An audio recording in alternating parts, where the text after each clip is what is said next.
हमारे चैनल को सब्सक्राइब करें और बेल नोटिफिकेशन को जरूर दबाएं। ज्योतिष रत्न केंद्र के एस्ट्रो वार्ता चैनल में आप सभी का बहुत बहुत हार्दिक स्वागत। मैं हूं आचार्य पंडित सर्वदानंद शर्मा। मेरी ओर से भी आपको एक बार दोबारा से प्यार भरा नमस्कार। आज हम आपके सम्मुख माह दिसंबर 2020 का 12 राशियों का राशिफल लेकर के उपस्थित हुए हैं मित्रों। एक एक राशि करके सारी राशियों के विषयों मतलब जातकों के विषय में जानकारी दी जाएगी। लेकिन इससे पहले हम आपको ये बताना चाहेंगे कि हमारे पास आजकल बहुत सारी क्वेरीज आ रही हैं, बहुत प्रश्न आ रहे हैं लोगों के, जो हमारे दर्शक हैं। उनका ये कहना है कि गुरुजी, जब भी आप राशियों की चर्चा करते हैं तो आप ये अवश्य बताएं कि ये जो आप राशिफल बता रहे हैं या राशियों से संबंधित जो भी आप चीज़ बता रहे हैं हमको, ये चंद्र राशि पर आधारित है या लगन राशि पर। देखिएगा, ये हम आपको बहुत स्पष्ट रूप से कहना चाहते हैं, हमारा जो भी कार्यक्रम होता है राशियों को लेकर के, जहाँ पर राशि की बात हो गई, वो सिर्फ और सिर्फ लगन राशि पर आधारित होता है। अब आपको ये भी समझा दें, जिन हमारे मित्रों को नहीं पता कि लगन राशि क्या है। देखिए, जो आपकी कुंडली है, जो आपका टेवा है, जो आपकी जन्म पत्रिका है, उसमें जो प्रथम भाव है, फर्स्ट हाउस, वहाँ पर जो राशि लिखी हुई है 5, 4, 6, 8, 9 जो भी नंबर लिखा हुआ है, तो जो नंबर हो गया वही राशि है। यानी कि अगर वहाँ 5 लिखा है, 5 लिखा है, तो समझिए कि 5 नंबर पे सिंह राशि होती है, तो वो सिंह राशि हो गई, तो आपका सिंह लगन हो गया। तो आप अपना जब भी देखें, जब भी हमारा प्रोग्राम देखते हैं, तो आप सिंह राशि करके देखें। अगर आपके कुंडली में प्रथम भाव में कोई और अक्षर लिखा हुआ है, मान लीजिए 8 लिखा हुआ है, तो वृश्चिक राशि हो गई, तो आप वृश्चिक राशि से देखें। आप जब भी हमारा वीडियो देखें, तो ये लगन आधारित है, लगन राशि पर आधारित है पूर्णतया।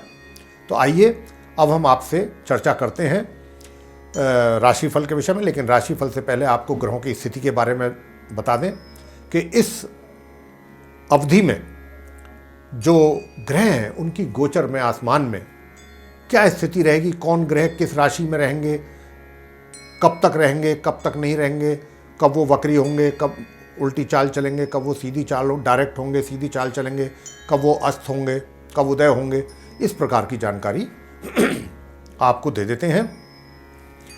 क्योंकि हमारे पास इस बात को लेकर के भी बहुत लोग जो हैं, हमारे दर्शक लोग, उनकी ये आती है कि आप जो हमें बताते हैं ये राशिफल से पहले ग्रहों की स्थिति के विषय में, ये हमारे लिए बहुत एक तरीके से हमारे लिए बहुत काम का विषय है। हमें बड़ा आसानी से समझ में आ जाती हैं चीज़ें, तो उन्हीं की आसानी के लिए हम ये सब आपके साथ इतनी मेहनत करके आते हैं, लेके आते हैं ये सब आपके सम्मुख। तो आइए चर्चा करते हैं सबसे पहले ग्रह गोचर स्थिति की।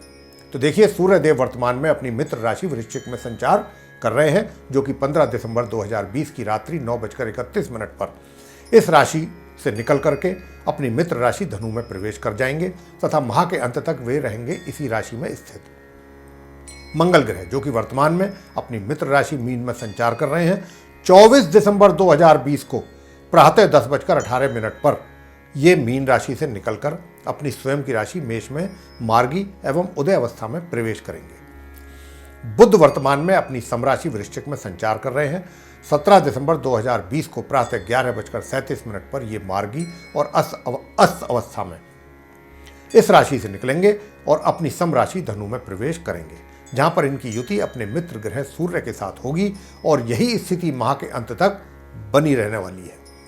गुरु बृहस्पति अपनी नीच राशि मकर में उदय एवं मार्गी अवस्था में अपनी सम ग्रह शनि के साथ पूरे माह इसी प्रकार संचार करते रहेंगे।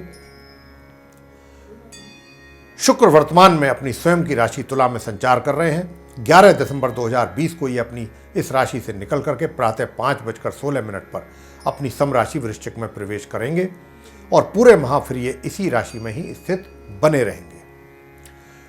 शनि ग्रह मार्गी एवं उदय अवस्था में अपनी स्वयं की राशि मकर में संचार कर रहे हैं अपने समग्रह गुरु के साथ। और जैसा कि हमने कहा कि गुरु इस समय नीच अवस्था में शनि के साथ विराजमान है और यह संचार इसी प्रकार होता रहेगा पूरे माह।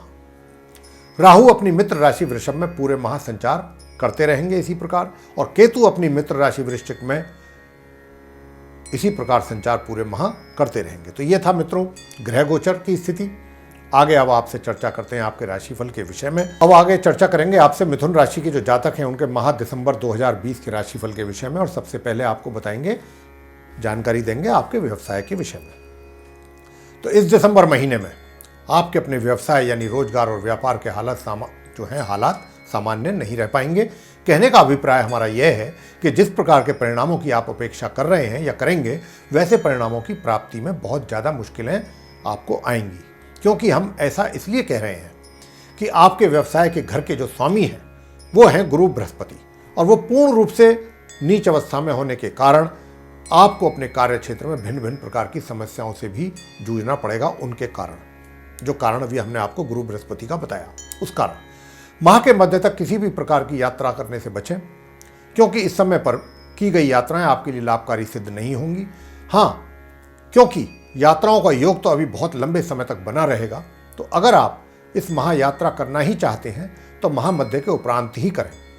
व्यापार करने वाले जातकों को भी इस अवधि में किसी नई योजना को कार्यान्वित अगर वो ना करें तो उनके लिए अच्छा है, अन्यथा सफल नहीं हो पाएंगे।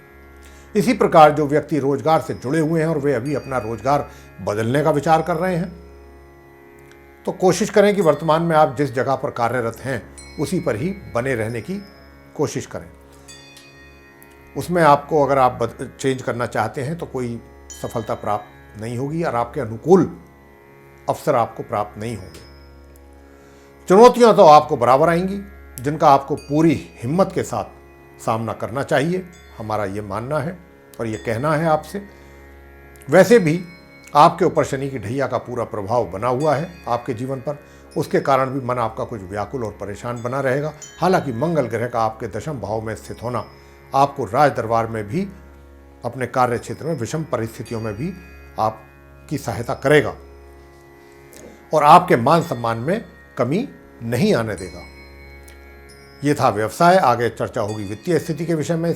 आपके इस माह आय के साथ खर्चे भी होंगे, और जिन खर्चों की हम बात आपसे कर रहे हैं मित्रों, वह किसी ऐसी वैसी जगहों पर नहीं बल्कि प्रॉपर्टी आदि में आपका निवेश हो सकता है। इसकी संभावना बहुत अधिक है। माह के अंत में आय में वृद्धि हो सकती है। सुख साधनों का सामान्य रूप से आपको लाभ प्राप्त होगा। प्रेम संबंध इस माह आप मिथुन राशि के जातकों के जो प्रेम संबंध में किसी प्रकार का कोई नया परिवर्तन देखने में नहीं आएगा। जिनके पुराने संबंध चल रहे हैं वे तो चलते रहेंगे, लेकिन उनमें भी किसी प्रकार की तीव्रता देखने में नहीं आएगी, और नए संबंध तो बनना असंभव ही है। विवाहित व्यक्तियों के वैवाहिक संबंधों में माह के मध्य से कुछ उतार चढ़ाव बनेंगे तथा जीवन साथी को स्वास्थ्य संबंधित समस्याएं भी बनेंगी। पारिवारिक संबंध इस पूरे माह आपके अपने परिवार के सदस्यों के साथ संबंधों में उतार चढ़ाव दोनों प्रकार की स्थिति बनेगी। शिक्षा, छात्रों की शिक्षा माह के मध्य तक तो उत्तम रहने वाली है।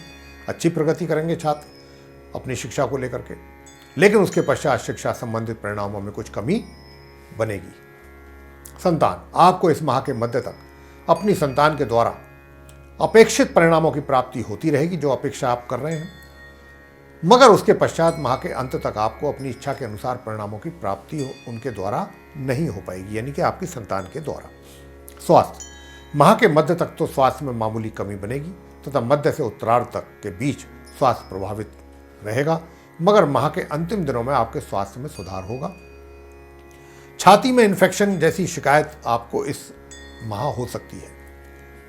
अब कौन से ऐसे उपाय करें कि जो भिन्न भिन्न क्षेत्रों में जो हमने परेशानियों का उल्लेख किया है, समस्याओं का, कि वो उनसे आपको छुटकारा मिले या वो उनमें कमी आए। तो अगर आप चाहते हैं, आपके लिए उपाय हैं, बता देते हैं। अगर आप करना चाहें तो कर सकते हैं। माह के मध्य तक प्रातः काल स्नान आदि से निवृत्त होकर सूर्य देव को तांबे के कलश से जल अर्पित करें, साथ में उसमें एक चुटकी कुमकुम भी मिला लें, और हनुमान स्तोत्र का पाठ नियमित रूप से करना है। गुरुवार के दिन अगर आप केले के वृक्ष की पूजा करेंगे, चने की दाल, गुड़, हल्दी, पीले पुष्प, जल, धूप आदि से और एक माला वहीं मंत्र जो है गुरुदेव के, जो बृहस्पति देव हैं, उनके मंत्रों की वहीं बैठ करके करेंगे, ओम ब्रह्म बृहस्पतये नमः, तो आपके व्यवसाय में आने वाली परेशानियां दूर होंगी या उनमें कमी आएगी। और गुरुवार के दिन पीले वस्त्र ना पहने तथा पीले पदार्थ ना खाएं। बुधवार के दिन गणपति जी के चरणों में पान के पत्ते पर, जो खाने वाला पान होता है, 2 मोतीचूर के लड्डू रखकर चढ़ाएं उनके श्री चरणों में, या फिर गाय को हरा चारा खिला सकते हैं अपने हाथों से। तो ये था आपका राशिफल और उपाय। कैसा लगा? अच्छा लगा तो लाइक करें, शेयर करें, चैनल को सब्सक्राइब करना भी ना भूलें। साथ ही जो बेल आइकन है उसको अवश्य दबाएं, ताकि आने वाले दिनों में जो हमारे नए कार्यक्रमों के वीडियोस हैं वो भी आप तक आसानी से पहुंच सकें और आप उन सभी का समय अनुसार लाभ प्राप्त कर सकें। इसी के साथ बहुत बहुत धन्यवाद। जय माता दी।